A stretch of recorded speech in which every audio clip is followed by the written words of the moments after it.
Our next guest is writer and broadcaster Esther Krakue. Esther, welcome back. As you just said to me off air, they're the gift that keeps on giving. Now, look, there's been plenty of discussion this week about the Sussex's Archetypes podcast, and despite there only being a few episodes, the podcast did attract some big names, but not everyone took up the invitation, did they? Yes. So apparently the Duchess of Sussex wrote a personal letter to Taylor Swift asking her, inviting her to come onto her podcast. And Taylor responded through a representative of hers and declined the offer. Now, we don't actually know why. Taylor Swift's team hasn't actually said the reason why she declined the offer. It could have been a scheduling issue. We know from recent reports that Meghan wasn't always actually in the room with her guests for the podcast episodes that she aired. A lot of them were, or a few of them, from what we heard, were actually interviewed by her producers, and then she would go into another room at a different or more convenient time and then record her part of the podcast. So it could have been a scheduling issue. It could have just been, it's not something that's really relevant to Taylor Swift. Maybe she didn't want to be dragged into the whole Sussex's royal family drama. We don't actually know why. But it's very clear that Meghan tried to draw as much big-name female talent as she possibly could. And it looks like that was her vision for the podcast. Obviously, the main issue here is the fact that she didn't hit the productivity targets that Spotify wanted, and it may not have gained enough traction. And for that reason, it's been cancelled, and they've mutually agreed to part ways, according to the statement they both released. You would think if you're being paid that much money, you would make it convenient to make the time to interview someone. But anyway, by the by. But given that the criticisms of the Sussexes in recent weeks, there have been several of them, what impact do you think that will have in future for them, attracting work and attracting various types of sponsorship? Well, this is the main issue. This is what everyone is kind of anticipating from the Sussexes. What are they going to do next? I think we have to understand the variety of factors that are at play with what's looking like the decline of the Sussex brand, if it ever was, succeeded in the first place. When they did leave the royal family in 2020 and, basically the whole world was locked down, a lot of these streaming services saw a boom in subscriptions because people were basically stuck at home. And so the likes of Netflix and Sussexes tried to, and Spotify, they tried to draw big names like the Obamas and, various celebrities to produce content for them because they had the cash, they had the spare cash, and they had people at home. Now, what happened at that time as well, when the Sussexes left the royal family, they were offered all of these deals to produce content in the hopes that they would be able to, keep these companies buoyant with an explosion of content that will keep people watching. But the reality is, now that a lot of the streaming services have seen their subscriptions drop because the world has now opened up again, and the Sussex is not really having produced a lot of content, and they seeming to not have a very specific focus on actually the kind of content that they want to produce. We now see a combination of very little content, a lot of lack of direction from the Sussexes, not great production value, and the streaming giants dedicating all this money to the couple and not really seeing a return on investment.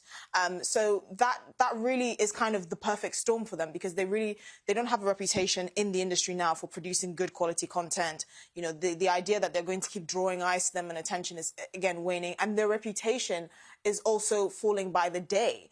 So even if they do produce content, if people think that they're just a sanctimonious pair of whingers trying to make money and have no expertise in anything, even if they do produce content, will people watch it? So it's really, they're not in a very favourable position right now, and I'm sure they know it because they've hired, a new PR team, and it looks like they're focusing on a bit of rebranding there. But that is the issue that they're facing now.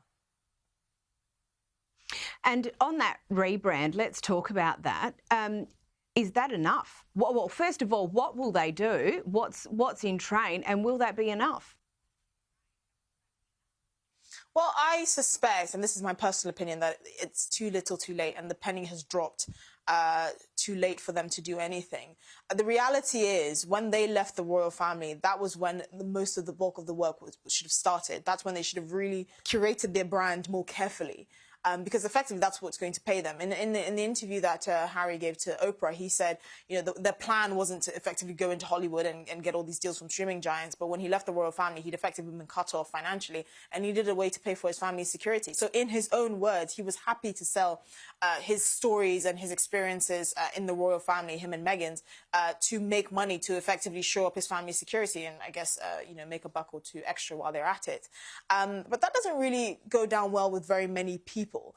So by doing what seems like selling out their family, that effectively cemented their reputation in many people's minds. And we have to remember that they're not really experts on anything. They're not chemists, they're not geographers, they're not doctors. Meghan is an actress that got a secondary role in a hit series after more than a decade in the industry. And Harry is just a former prince. His whole life has been in the royal family. And that's not something that's very relatable, especially when you come outside of that bubble, because they just see you as a privileged man who hasn't really had to do a hard day's worth of work, because you haven't. So that's really what they're going to be struggling with. They've really cemented themselves in people's minds as something that's not very favourable. And now their greatest asset, which is any sort of credibility in the public, is gone. So I'm really curious, how far this rebrand will go in actually rectifying that. Because so far as most people are concerned, they're not experts on anything. They're not, physicists or biochemists. They don't have they don't have anything of value to give the public. And they also don't have a great reputation. I mean, that South Park episode was brutal, but very honest. And it resonated with so many people because it's true. And I guess you're right in a sense, Meghan is an actress by profession. But where does this all leave Harry? Because really, it's his royal connection that underpins his profile. Exactly. And, there have been reports that he was trying to focus on a series dedicated to war veterans after their first idea, which was Pearl, which was the first animated series that was announced that they would be working on after leaving the royal family. That was canned very quickly. So now his focus, from reports, is saying that he's reorienting towards veterans and trying to focus on what those people go through to protect their countries. But the reality is, in his book, he flagrantly gave his kill count, which is something that a lot of veterans were very disappointed in, because that's just not something that you do. So even in that regard, he's not a very credible figure. So it really is, he doesn't really have any other place to go. I mean, they're trying to salvage a reputation that they didn't really focus on curating properly. And now they don't have any credibility on virtually anything. So I think he's stuck between a rock and a hard place. And it'll be interesting to see how they try and get out of it.